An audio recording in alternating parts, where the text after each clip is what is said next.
Today's episode is sponsored by Jane, a clinic management software and EMR that helps you handle your clinic's daily admin tasks so you can free up your evenings and weekends. The Jane team understands how precious your time is and recognizes that charting can often be the most time-consuming admin task for practitioners. That's why they're here to help. To save you from having to start your chart notes from scratch, you can check out Jane's template library, which gives you access to templates that have been generously created and shared by health and wellness practitioners in the community.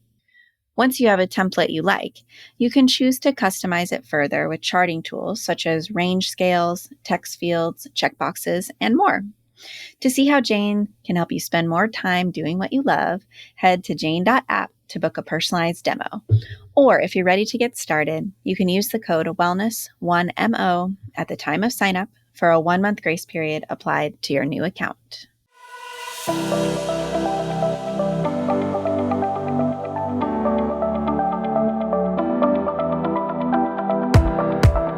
Hi there, and welcome to the Wellness Center Creators Podcast. I'm Kendall Hagenson.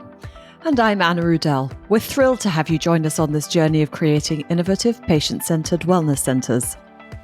As experienced health and wellness providers, we've seen firsthand the challenges of delivering comprehensive, holistic care to our patients. That's why we created this podcast, to share the knowledge, strategies, and insights we've gained from our own experiences and from connecting with experts in the field. Each episode, we'll dive into a different aspect of building and growing a successful wellness center, from developing a strong multidisciplinary team to implementing cutting-edge technologies and treatment approaches. We'll also share practical tips, resources, and real-world examples to help you overcome common obstacles and streamline your processes. Our goal is to empower you with the tools and confidence you need to create a thriving wellness center that truly makes a difference in your patients' lives. So whether you're just starting out or looking to take your existing practice to the next level, you're in the right place. Get ready to learn, grow, and be inspired. Let's create something amazing together. Welcome to the Wellness Center Creators Podcast. Welcome back, everyone, to the Wellness Center Creators Podcast. I'm your co-host, Anna Rudell. And today on the show, we have Berit Elizabeth. Berit, if you'd like to start by introducing yourself and sharing a bit about how you got to be doing what you're doing present day. Yeah, I'd love to. Thank you both so much for having me today. So I'm Berit Elizabeth. I'm the CEO and founder of PracticeAxis, which is a CRM for mental health therapists. And we offer training and technology to empower the client care team at group mental health practices and wellness centers. So as far as how I got to do that, it's actually an interesting path. So I was working as a consultant, a process consultant in 2021 for a practice owner in Western Massachusetts. And I have a background in social psychology and theater. My degrees are in social psychology and theater, but I have 15 years of experience in sales and sales training. So I actually wanted to offer a coaching practice that is somatic oriented, and I wanted to offer that at this particular mental health practice in Western Massachusetts. And I was meeting with this practice owner, and we were talking about how she would layer on my coaching technique called emotive agility to her other therapy services. And I was like, oh, this is so cool that you and I are talking today because I know this is your world. And it ended up being such an interesting path to PracticeAxis because I said, okay, so let's talk about the different logistics and how this would work at your practice. And it came to light that it would be helpful for her practice to have a CRM tool to help manage the intake process when people first inquire for services. And that is what led me to develop PracticeAxis. Due to the fact that I had been in sales and business development in fitness, finance, real estate, all these different industries that were kind of killing my soul. But I had learned this great technology that I know can manage prospective clients.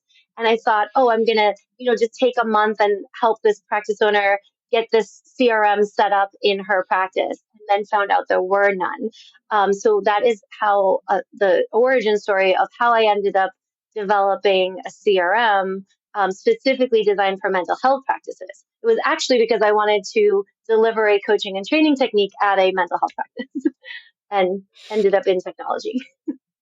I love that. It's never a super linear path or, Right.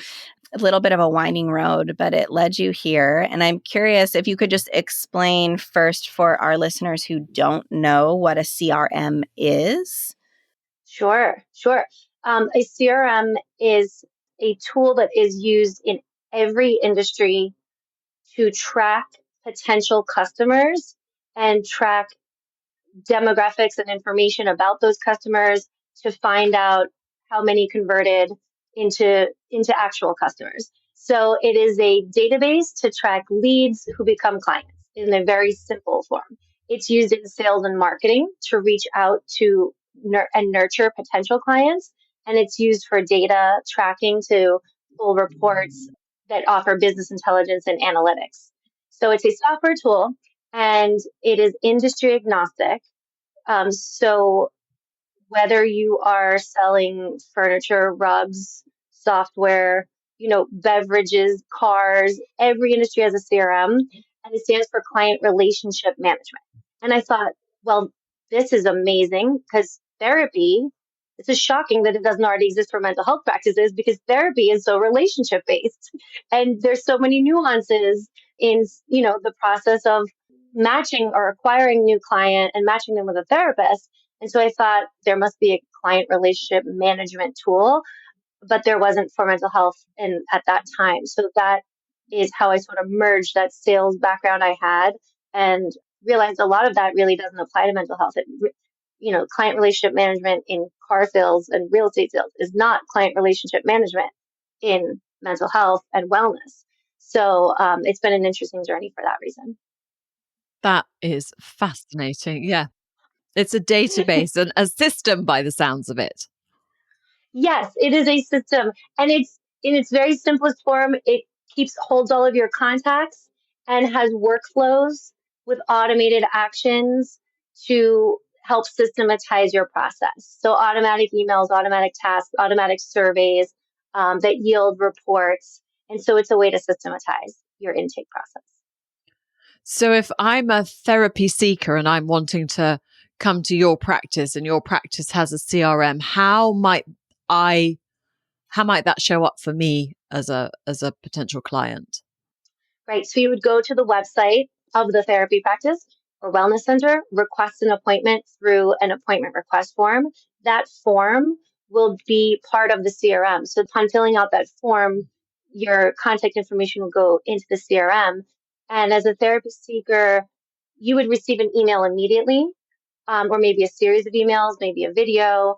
And that ensures a consistent experience rather than it can ensure a more consistent experience rather than if the person on the other end of the website or the telephone is just trying to keep all these inquiries in their head. So from that side, it can help consistent communication to know your next steps. So yeah, you'd fill out a form, you'd get an immediate email, you'd get a call from somebody and be super clear about your next steps.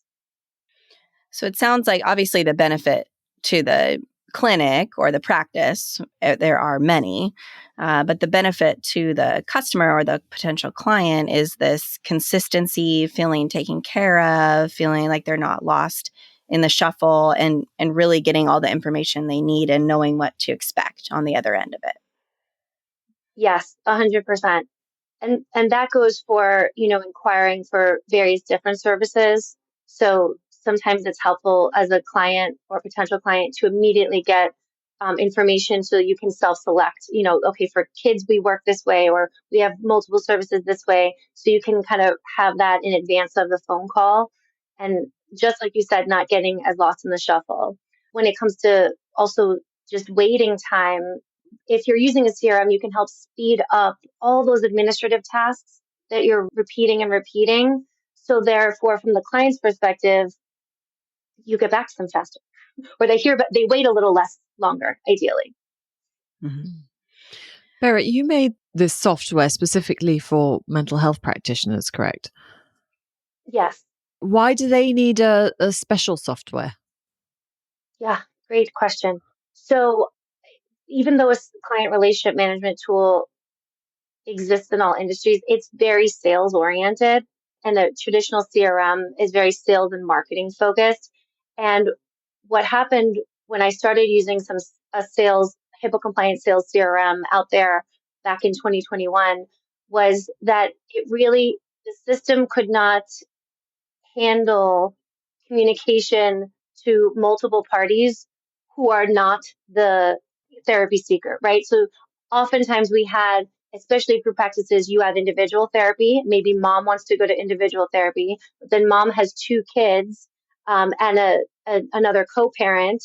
And so now two parents need to sign paperwork for two different kids going to two different intake sessions with two different therapists, while mom is also going to her own service.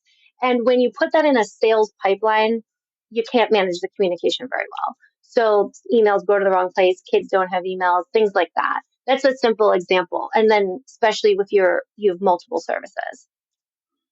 So that was one of the main reasons. That was one of the main reasons. Yeah. Yeah. So then I think about like your admin team or, your front desk, whoever's managing, because even you can automate a lot of things, but then there's still someone at one part of this that's communicating with clients or, potentially in real time. But what type of training is necessary for that client care team to really improve this intake process? Because it sounds like a lot of the CRM that you've created is to aid in that initial sign on of a client and then the intake process. What type of training is needed to have that be the best process possible? And how does that integrate with what part is the CRM playing in that system, in that flow of tasks? Yeah, you're touching on something I really believe strongly about, which is I don't believe that just technology alone can help streamline your intake process. Like I don't think it would be helpful to just sign up a practice and give them a login to the PracticeAxis CRM without a training process to go along with it.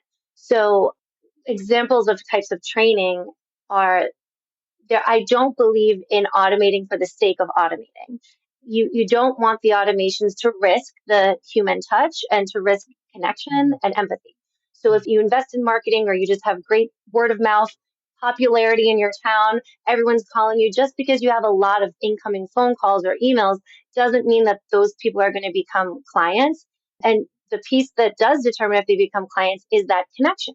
So welcome call training, like initial call training, is super important alongside the CRM. So how do we gather information about this person? How do we make sure that we are finding out what their presenting concerns are and that we do have someone at the practice to match them with?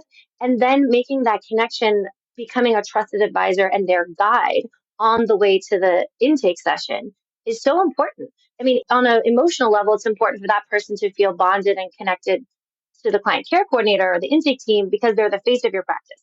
Very important. But then on a business level, if that person doesn't feel connected, and then they find out they have a very, very high deductible, they may not be as likely to convert to private pay, or maybe they find out there's someone who has availability that is really not ideal for them to take their kid out of school at a certain time.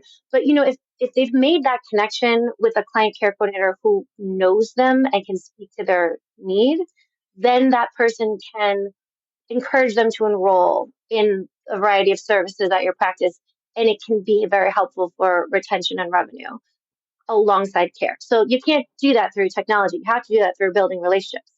The technology assists in that.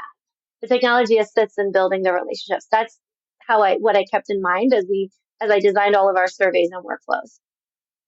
I love that because you can really tell when the person has been taken out of marketing, and it just feels so pushy, doesn't it, and generic. So I really appreciate your comment there. So if I were a single prop therapist, not knowing whether I needed a CRM, what would I be missing by not having one? Is that too many negatives? No. I like it's like what's the inverse of having a CRM? Not having a CRM. Yeah. Yeah, Yeah. What am I missing out on, Berit? I love it. I love it. I love it. Okay. Well, everybody has a client relationship management system. It just might be on pen and paper or Google Sheets, right? Everyone has some way that, or it might be on sticky notes, some way that they track all the incoming inquiries and, placing them at an intake session. So if you don't have a CRM software, you may find that you have a very, very, very long Google Sheet and it's hard to sort and keep track of who you don't need to get back to anymore and who you really do. And I would say that for solo practitioners, what's really important is the data, the marketing data, right? As if you have, I usually work with growing practices like 7 to 60 therapists, right? I see that about 12 the wheels start to fall off if you're trying to hold everything in your head, right? So I think it's even solo practitioners could really use a CRM, but they're going to be more interested in incoming leads and how many are converting from their websites.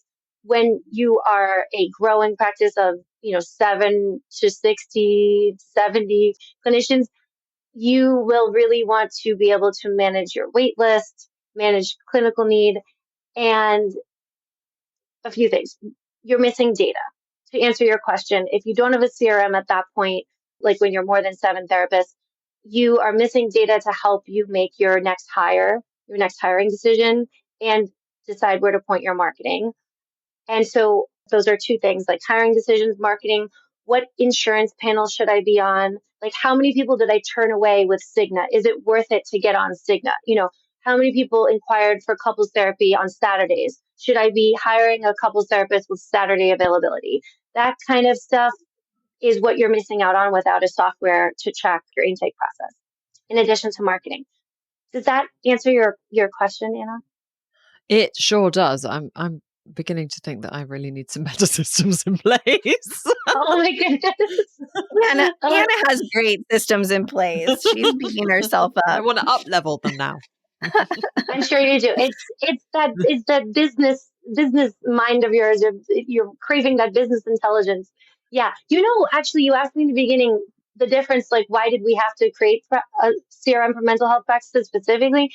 Is a sales CRM doesn't keep historical data.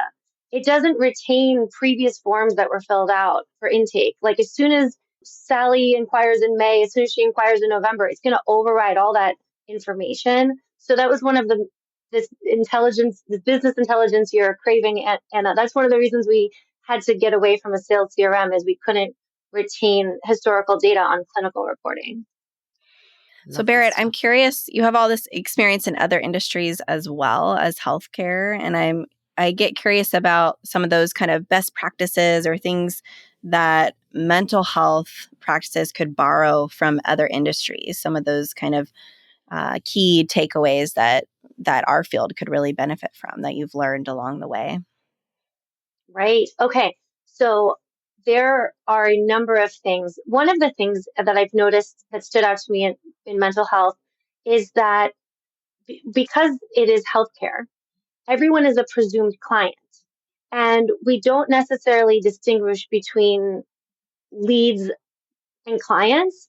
And it's almost like somebody calls in and we're like, oh, that client needs a call back, or that client needs to be scheduled. Well, there usually is a point in other industries when someone converts from a prospect to a client. And that's usually when they pay and they swipe their credit card. So like you're my prospect if I'm doing a sales consult with you, if I'm emailing back and forth because you're interested, you're a prospective client. And then the moment you pay, you're now a paying client. But because mental health is insurance based and there's copays, right? That line is a little bit blurrier. So every practice is blurrier a word? A little blurry. So We're going to go with it. yes, it's fuzzy. It's a fuzzy line. So every practice that I consult with as they onboard to PracticeAxis has a different place where they cut off, or even decide whether someone's a client. So a lot of people will say if they show up for intake, they are a converted client. Then we're not able to track drop off after intake, and which there could be very legitimate reasons why someone doesn't come back after an intake session. But maybe it would be good to know when they are not coming back, so we could reach out, remind them they're a client of the whole practice, and maybe a different practitioner would be better. So, that's just an example, like calling them a prospect until they actually convert to a client. And so I tell every practice, it doesn't matter what you choose, but you have to choose. Like, is it when they show up for intake? Is it just when you booked intake and you're not even checking anymore if they came? I think ideally you should check if they showed up for that session after intake and then they're a paying client. You're billing for the 90837, like you're billing for that session after intake. Okay, they're a client. Now we're talking about retention. Did you retain them for one session? Did you retain them for 3? And so those terms translate a bit differently to mental health, but the best practices are important. Berit, this has been so valuable. I think our listeners are just going to be so appreciative of this conversation. It sounds like you have a fun giveaway for anyone listening today. Oh, yes, absolutely. So I'm always happy to do a demo of the PracticeAxis CRM, and you can book that on our website, practiceaxis.com. But for your listeners specifically, if they reach out and they mention your podcast, we'll do a one-on-one intake analysis. So it's absolutely for your benefit, just tips and strategies. You could the practice owner can describe their intake process to me. I will reflect back what I've seen works well at practices around the country with relative size. And then I can demo the CRM if you'd like. But I'm happy to just do like a 30-minute meeting about your particular intake analysis and dive into that with any of your listeners. So I have a Calendly link for that as well. That sounds like an amazing resource. We'll put the Calendly link in the show notes. It's just been a pleasure chatting with you, Berit. Thank you so much. Thank you. Oh, absolutely. It was so great to meet you both live. And yeah, thank you so much for this invitation. This was really fun.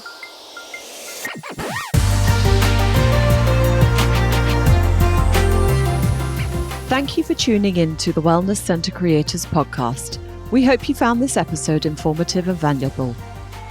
If you enjoyed the show, please consider subscribing and leaving a rating and review. Your support helps us reach more health and wellness professionals like you. For additional resources, show notes, and more episodes, visit our website at wellnesscentercreators.com. We'd love to connect with you and hear your thoughts, experiences, and questions. Feel free to reach out to us through our website or social media channels. Once again, thank you for listening. We appreciate your dedication to providing exceptional patient care. Join us next time as we continue exploring the world of wellness center creation. Until then, take care and keep making a difference. Thanks for listening to the Wellness Center Creators podcast.